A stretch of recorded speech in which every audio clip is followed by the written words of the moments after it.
Hi guys, ಹೇಗಿದ್ದೀರಿ? ಚೆನ್ನಾಗಿದ್ದೀರಿ ಅಲ್ವಾ? I hope ನೀವು ಚೆನ್ನಾಗಿದ್ದೀರಿ ಅಂದ್ಕೊಂಡು ಈ ವಿಡಿಯೋನ ಸ್ಟಾರ್ಟ್ ಮಾಡೋಣ ಬನ್ನಿ. ನಾನು ಇವತ್ತು ಸ್ಪೆಷಲ್ಲಾಗಿ ಬ್ರೆಡ್ನಿಂದ ಏನೋ ಮಾಡ್ತಾಯಿದ್ದೀನಿ.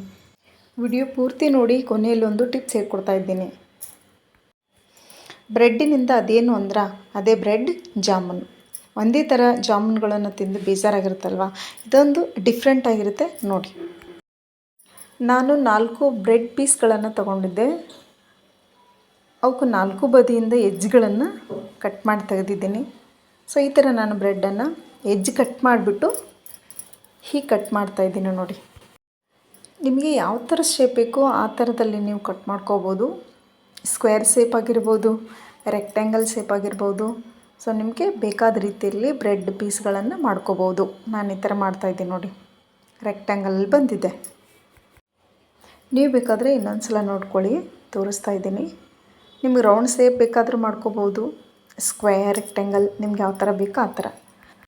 4 ಪೀಸ್ ಬ್ರೆಡ್ಗಳನ್ನು ಈ ಥರ ಮಾಡಿ ಇಟ್ಕೊಂಡಿದ್ದೀನಿ ನೋಡಿ. ಈಗ ನಾನು ಸ್ಟೋವ್ನ ಆನ್ ಮಾಡ್ಕೋತಾ ಇದ್ದೀನಿ. ಸ್ಟೋವ್ ಆನ್ ಮಾಡಾದಮೇಲೆ ಒಂದು ಪಾತ್ರೆನ ಬಿಸಿ ಮಾಡೋಕ್ಕಿಟ್ಟಿದ್ದೆ. ಅದಕ್ಕೆ ಫ್ರೀಡಮ್ ಆಯಿಲ್ನ ಹಾಕ್ತಾಯಿದ್ದೀನಿ. ಸೊ ಎಣ್ಣೆ ಕಾದಾದಮೇಲೆ ಈ ಪೀಸ್ ಮಾಡಿಟ್ಕೊಂಡಿದ್ವಲ್ವಾ, ಸೊ ಅವನ್ನು ಹಾಕ್ತಾಯಿದ್ದೀನಿ ಕರಿಲಿಕ್ಕೆ.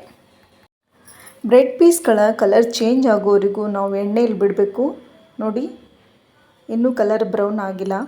ಸೊ ಆಗೋವರೆಗೂ ನಾವು ಅದನ್ನು ತಿರುವಿ ಹಾಕಬೇಕು ಒಂದು ಬದಿಯಿಂದ ಇನ್ನೊಂದು ಬದಿಗೆ. ಸೊ ಈಗ ಆಗ್ತಾ ಬಂತು ನೋಡಿ, ಬ್ರೌನ್ ಕಲರ್ ಆಗಿದೆ. ಸೊ ಅವನ್ನು ನಾವು ಈಗ ಏನು ಮಾಡೋಣ, ಒಂದು ಪಾತ್ರೆಗೆ ತೆಗೆದಿಟ್ಕೊಳ್ಳೋಣ. ತೆಗೆದಾದ್ಮೇಲೆ ಇನ್ನೂ ಸ್ವಲ್ಪ ಮಿಕ್ಕಿತ್ತಲ್ವಾ, ಸೊ ಅದನ್ನು ಇನ್ನೊಂದು ಸಲ ನಾನು ತೋರಿಸೋಕ್ಕೆ ಹಾಕ್ತಾಯಿದ್ದೀನಿ. ಆ ಪೀಸ್ಗಳ ಕಲರ್ ಚೇಂಜ್ ಆಗೋವರೆಗೂ ನಾವು ಎಣ್ಣೆಯಲ್ಲಿ ಬಿಡೋಣ. ಕಲರ್ ಚೇಂಜ್ ಆಗ್ತಾ ಬರ್ತಾಯಿದೆ ನೋಡಿ. ಬ್ರೌನ್ ಆಗೋವರೆಗೂ ನಾವು ಬಿಟ್ಟು ಅದನ್ನು ತಕ್ಕೊಳ್ಳೋಣ. ಸೊ ನಾವೀಗ ಪಾಕ ರೆಡಿ ಮಾಡ್ಕೊಳ್ಳೋಣ. ಈ ಕಪ್ಪಿನಿಂದ 2 ಕಪ್ಪು ನಾನು ಸಕ್ಕರೆನ ತಗೊಂಡಿದ್ದೆ. ಅಷ್ಟೇ ಪ್ರಮಾಣದಲ್ಲಿ ನೀರನ್ನು ಹಾಕ್ತಾಯಿದ್ದೀನಿ. 2 ಕಪ್ಪು ನಾನು ಸಕ್ಕರೆ ತೊಗೊಂಡಿದ್ದೀನಿ, 2 ಕಪ್ಪು ನಾನು ನೀರು ಹಾಕ್ತಾಯಿದ್ದೀನಿ. ಈಗ ನಾನು ಅದನ್ನು ಸ್ಟೋವ್ ಮೇಲೆ ಇಡ್ತಾಯಿದ್ದೀನಿ. 2 ಕಪ್ ಸಕ್ಕರೆಗೆ 2 ಕಪ್ ಆಗೋಷ್ಟು ನೀರನ್ನು ಹಾಕಿಬಿಟ್ಟು ನಾನು ಸ್ಟೋವ್ ಮೇಲೆ ಇಟ್ಟಿದ್ದೀನಿ. ಸೊ ಅದಕ್ಕೆ ಟೈಮಿಂಗ್ ಕರೆಕ್ಟಾಗಿ 2 ನಿಮಿಷ ಆಗಬೇಕು. ಸೊ 2 ನಿಮಿಷ ಆದರೆ ಪಾಕ ರೆಡಿಯಾಗಿರುತ್ತೆ. ಅಥವಾ ನಿಮಗೆ ಗೊತ್ತಾಗಲಿಲ್ಲ ಅಂತಂದರೆ ಸ್ವಲ್ಪ ಅಂಟಂಟು ಬಂದರೆ ಸಾಕು. ಒಂದೆಳಿ ಪಾಕ ಬರಬೇಕಂತೇನಿಲ್ಲ, ಸ್ವಲ್ಪ ಅಂಟ್ಕೊಂಡ್ರೆ ಸಾಕು. ಈಗ ಪಾಕ ರೆಡಿಯಾಗಿದೆ.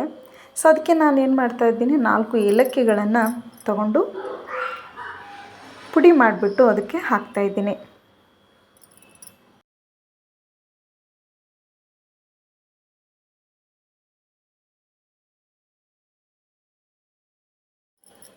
ಈಗ ಸ್ಟೋವ್ ಆಫ್ ಮಾಡ್ಕೊಳ್ಳೋಣ.